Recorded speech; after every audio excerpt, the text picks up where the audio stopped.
I've been hearing about the book Dating Intelligently for a while, and I avoided reading it for a lot of reasons.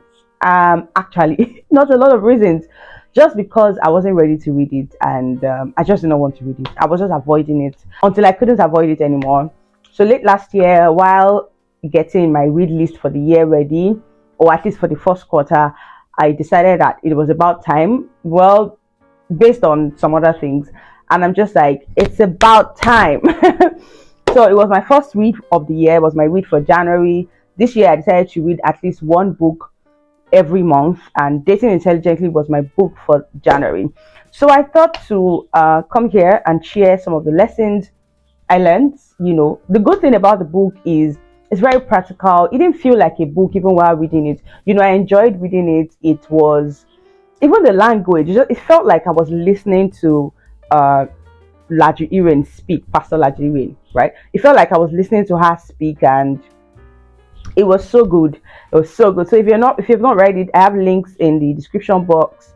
The ebook, the hard copy, the audiobook, and just enjoy. Anyways, I thought to share lessons, and I hope you find them helpful, whether you're dating or not. And if you're like me, who has been avoiding the subjects, let me be honest. Before I even go into the lessons, I have just been avoiding the entire terrain of dating, and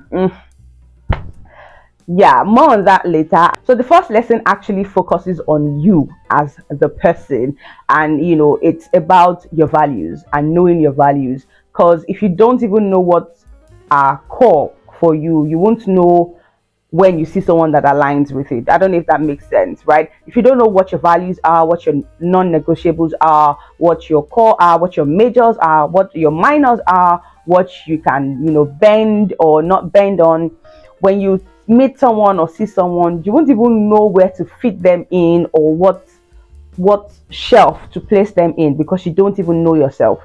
So I think the best place to start when it comes to all of this dating arena is with yourself.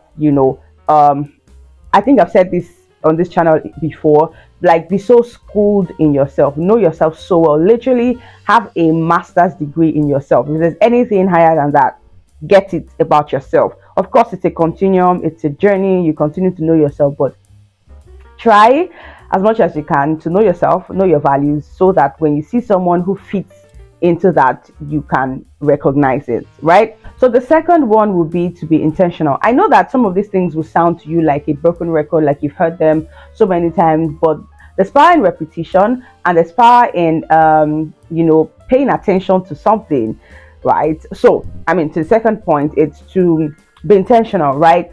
Don't just date for the sake of dating. As believers, we know that we don't just date because dating is fun, right? We date with a goal in mind. We date knowing that it's not like we're not dating till infinity, or do you get, like, there's intentionality with the dating. And I feel like I should even say this cuts across all your relationships, your friendships, your relationship with your siblings, with your parents. People don't talk about that so much, but intentionality even in everything that you do. But now let's take it down on dating that we're talking about. Be intentional about dating. Don't just date with cruise because it's fun. I know it's 2023 and a lot of things are just vibes and inshallah, but stop wasting your life. you don't have you don't have forever. Stop acting like it. I should put that on a t-shirt. You don't have forever. Stop acting like it, right?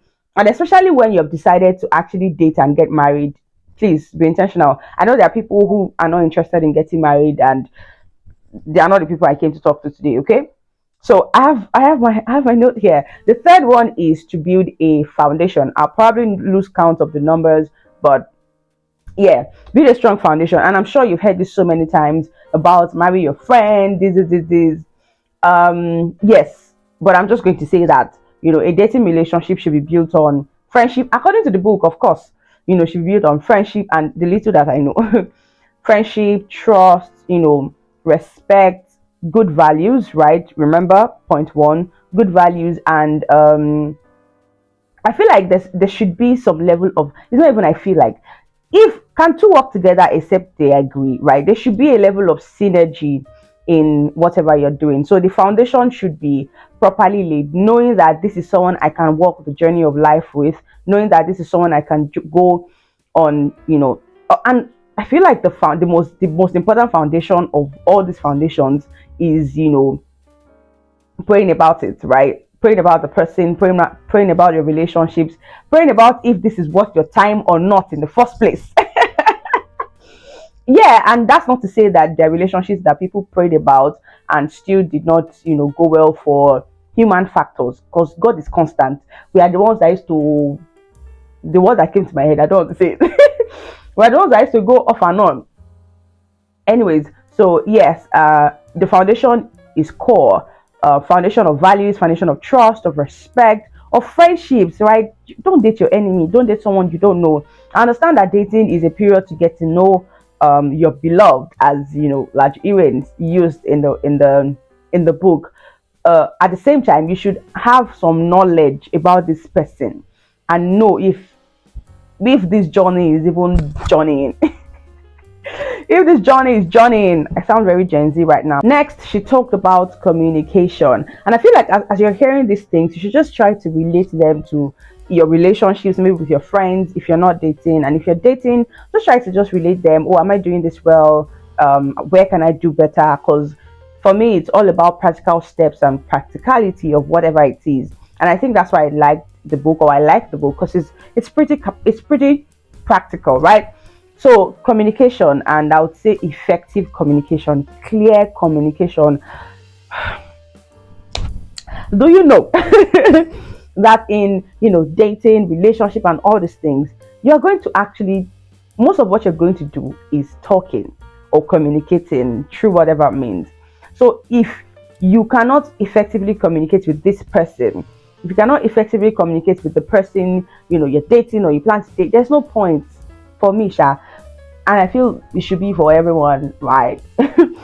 There's no point, because if you cannot effectively communicate what you're feeling, what you're thinking, what your suggestions are, because if you're dating someone and if you end up getting married to someone, you guys are going to be making decisions together, from the little decisions to the life decisions to, I mean, if you can't communicate, it's more like there's no point, right? And I feel like I've said there's no point too many times in this video, but you get what I'm saying. It just taught me that that's something to look out for, because if, for instance, if you're liking somebody, permit that word, just permit the word. If you're liking someone, but you feel like you don't feel like the person communicates with you well, this kukuruku that is doing kukuruku at past 1 p.m. Is this why your mates did kukuruku? So I think I've kind of addressed the communication thing pre-dating. So in dating now, it's to say that you should communicate with your partner. Like, why you guys partners if you cannot communicate? If you cannot clearly state what you're thinking, what you are, your plans, your, like, bro, there's no point. Right. So, I mean, I think this leads me to my next point, which is to set boundaries. Remember, you are dating, you are not married. Even with your spouse, married spouse, you still have boundaries, right? Even with your siblings, you have boundaries. With your friends, you have boundaries. With your parents, you have boundaries. And as it relates to dating, is to say that set clear boundaries early enough in the relationship. Like, not that someone would have overstepped the boundaries too many times or so many times, and it's now building hate in you. It's building it's just building like some level of bad blood. And you have to now start communicating that, instead of you to have communicated it at the beginning, as boundaries of, okay, these are things we're not going to do. Practically, now let me put this in simple terms, right? Maybe you guys decide, in this dating relationship, we're not going to shout at ourselves. No matter how heated it gets or whatever it is, we will not shout at ourselves. We will not use insulting words on ourselves. We will not do this. Or you can decide that, okay, you will not call past this time. I don't know if that's a feasible one, but I don't know. We will not talk about this kind of things. We will not visit alone at this. just whatever it looks like for you, right? Whatever it looks like for you, just set the boundaries early enough. I feel like that's the part I really learned, from that point, is to set it early enough. Not just set it, like set it as early as possible in the dating relationship, so there's no even point um stepping the boundaries at all. I think we're getting into some of the more interesting things. Everything has been interesting, okay? And this next one is to not settle. Like, don't settle. They're not the catch late comer. Honestly, and I'm being honest at this point. There are no age boundaries to this, or age limits and whatever to these things. It's okay if you feel like, oh, my friends are doing this, my friends are all dating, my friends are all married, my this, my that. It's okay, and I understand there's the human part of you that just wants to meet up with milestones and timelines and all of that. But it's better to be single than to be in a bad relationship. Because what's the point? I mean, don't settle if someone doesn't align with your values. If you and someone, so let me even make this practical. For instance, a person doesn't have the same. I know this might be conflicting for a lot of people. Someone doesn't meet your spiritual values. You believe in this, person believes in that. You believe in this. I know there are oyinbo, intra and inter religious relationships and all of that, but I'm just like, reduce the frictions as much as you can. That's what I believe in. I know they work for people, but reduce the friction as much as you can. Just let's be on the same pedestal. Let this thing just be smooth, right? So, and I'm even talking about even within the same religion but with different beliefs, right? This person believes in this, person believes in that, and you know that these things have been reoccurring. There's no point. Don't I say, but and let me even, talk about the things that, remember the first thing I said about your values. What are your negotiables? What are your non-negotiables? What are the things you're like, okay, so for instance, if you have a list of what your perfect man is, I'm a lady, so I'm just going to use the perfect man example, or a perfect woman, right? And you have a list. By the way, I don't think I have a list. I just know what I want when I see it. Anyways, that was by the way. For instance, your list is, this person has to be a believer, this person, should have good money mindset, this person should be kind, this person should be this, and all of the, like, inner and core things. And maybe one of your outer things is I prefer someone who is dark, or maybe caramel chocolate, and another one is I prefer someone who is 6'5" tall, and the person that comes is 6'3" or 6'2". That's probably a negotiable. Do you get? Not unlike, the person has all the physical attributes, but the person is not, maybe kind.